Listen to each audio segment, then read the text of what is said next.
Aujourd'hui, nous allons parler du regard des autres. Bonjour, je suis Catherine du site corps-et-cœur.com. J'ai choisi ce sujet pour le deuxième secret du mieux-être, car c'est quelque chose qui m'a handicapée de nombreuses années.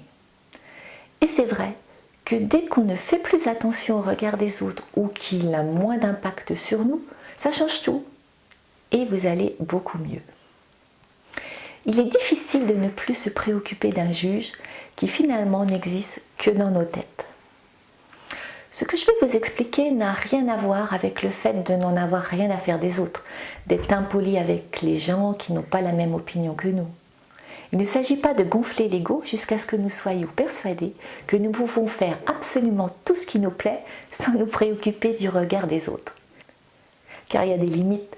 Le respect passe aussi par faire attention un petit peu au regard des autres. Si je fais cette vidéo en étant toute sale ou en robe de chambre, parce que je me fiche de ce que vous allez penser, ce sera un petit peu exagéré. On est des êtres sociaux. Il y a quelques règles de la société à respecter.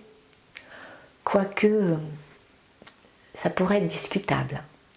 Car ce qui me paraît bien ou pas bien est juste une histoire de valeurs.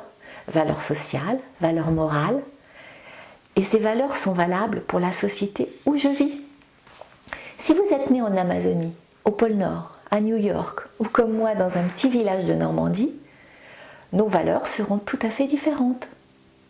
D'ailleurs, je serais intéressée de savoir ce que vous en pensez. Vous pouvez nous laisser des commentaires en dessous de la vidéo. Donc souvent, le regard des autres nous handicape. Et le plus fort, c'est que les autres partagent aussi nos craintes. On a peur de ce qu'ils vont penser et eux, ils ont peur de ce que je vais penser. On vit donc dans une mascarade. On met tous des masques. Avant d'agir, on passe son temps à juger nos comportements entre ce que nous sommes, ce que nous voudrions être et l'image qu'on donne aux autres. Pour commencer, il faut savoir que c'est normal d'être sensible au regard des autres. On n'est pas des robots. Nous sommes des êtres de lien, de relation. On ne pourrait pas vivre sans cette sensibilité. C'est ce qui fait que nous sommes empathiques. Il faut en faire un atout, une force, et non un objet de culpabilité, de honte ou de mal-être. En premier lieu, il faut donc accepter cette sensibilité. Plus on lutte contre quelque chose, plus on le renforce, c'est bien connu. Donc, première chose, accepter d'être comme cela. Quand c'est dur, quand une remarque de quelqu'un vous touche, respirez. Tout passe par le corps en premier. Donc, détendez-vous, lâchez prise et respirez. Et rappelez-vous que tout est impermanent. Donc, ça passera. Pour ne plus être impacté par le regard des autres, il faut d'abord que vous sachiez qui vous êtes, que vous vous définissiez. Comme je l'ai dit tout à l'heure, on a tous des valeurs. Valeurs culturelles, sociales, familiales. Si ces valeurs sont bonnes pour vous, il n'y a pas de raison que vous en changiez, juste pour plaire aux autres. Si ces valeurs sont justes pour vous, vous les défendrez donc avec joie et vous n'aurez pas besoin de faire semblant. À partir du moment où on sait pourquoi on a fait nos choix, on peut nous dire tout ce qu'on veut. Par contre, si vous adoptez des valeurs des gens avec qui vous êtes pour leur plaire ou pour vous faire aimer, vous risquez d'être très mal à l'aise. Donc, soyez vous-même, soyez authentique. Ne faites pas les choses pour être aimé. Dans notre société, on est habitué depuis qu'on est tout petit à faire les choses pour plaire. Plaire à nos parents, à nos professeurs. Faut être sage. Pareil quand on est étudiant ou au travail. Souvent, on a la peur du rejet, de ne pas être aimé, d'être abandonné. Donc on copie les autres, on les imite pour rentrer dans le rang, pour faire partie du clan, du groupe. Regardez dans les lycées, il y a combien de jeunes qui font des bêtises pour faire partie du groupe? Au fond d'eux, ils ne sont pas comme ça. Mais pour être intégrés, pour être acceptés, il faut comme tout le monde. De toute façon, dites-vous bien que quoi que vous fassiez, les autres vont vous juger. Autant qu'ils vous jugent pour ce que vous êtes vraiment. Car si vous jouez un rôle pour plaire, ils peuvent vous aimer ou vous détester pour quelque chose que vous n'êtes même pas. Et après, pour faire marche arrière, quand ça fait des années que vous portez un masque, comment vous faites? Eh bien, vous ne pouvez pas. Une fois que vous avez accepté qui vous êtes vraiment et que vous acceptez votre vulnérabilité, eh bien, vous êtes libre.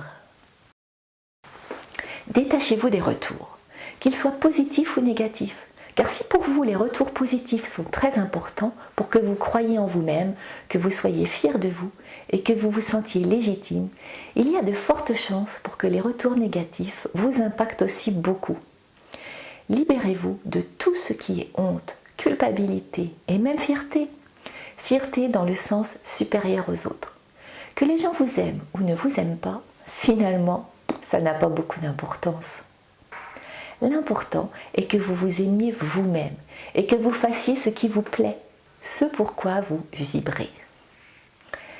Il faut changer votre façon de penser, car si vous êtes quelqu'un qui jugez et critiquez sans cesse les autres, vous avez tendance à croire que les autres vont systématiquement vous juger et vous critiquer, alors que c'est loin d'être la réalité, car vous n'êtes absolument pas leur centre d'intérêt principal. Vos erreurs, vos défauts, vos maladresses ne seront pas forcément remarqués ou critiqués. Les gens qui nous entourent sont tous plus intéressés par eux-mêmes que par n'importe quoi d'autre. Arrêtez de faire les choses pour faire, mais pour devenir. Prenez les critiques comme une expérience, quelque chose qui va vous permettre de grandir, d'acquérir de la sagesse. Si la critique est injustifiée pour vous, vous laissez tomber. Vous lâchez prise, comme on l'a dit précédemment. Par contre, certaines critiques peuvent vous permettre de vous remettre en question. Changez votre focalisation. Au lieu de vous préoccuper de vouloir être aimé, essayez plutôt d'inspirer les autres. Sortez de votre zone de confort et osez inspirer les autres. Comme ça part d'une bonne intention, si vous faites des erreurs, ça n'aura plus le même impact pour vous. Vous n'écouterez plus ce qu'ils pensent négativement de vous, mais plutôt qu'est-ce que j'ai pu leur apporter? En général, on inspire les gens avec ce qu'on aime, ce qui nous passionne. Donc, en faisant cela, vous allez vers vos rêves. Sinon, vous restez passif, à ne rien oser. Et de toute façon, vous vous ferez critiquer quand même. Il y a un bon truc pour tester votre capacité d'ignorer le regard des autres. Faites des vidéos YouTube. Je vous assure que c'est un excellent exercice pour ignorer le regard des autres. C'est pas facile. Car quand on se regarde après, on trouve toujours quelque chose qui ne va pas. J'aurais pas dû m'habiller comme ça, j'ai la peau qui brille, ou les lumières sont pas bonnes. Mais bon, malgré tout ça, je le fais quand même. Car si j'ai peur de ce que vont penser les autres, je ne fais rien. Si on attend que tout soit parfait pour faire les choses, on ne fait rien. Pour conclure, je dirais oser être vous-même. Si vous laissez les jugements des autres vous impacter, vous leur donnez le pouvoir. Or, personne n'a le pouvoir sur votre vie, à part vous. Vous avez le pouvoir de changer tout, à tout instant. Ça dépend de vos choix. Donc, faites le choix d'être vous-même, de vous respecter et de vous moquer de ce que pensent les autres.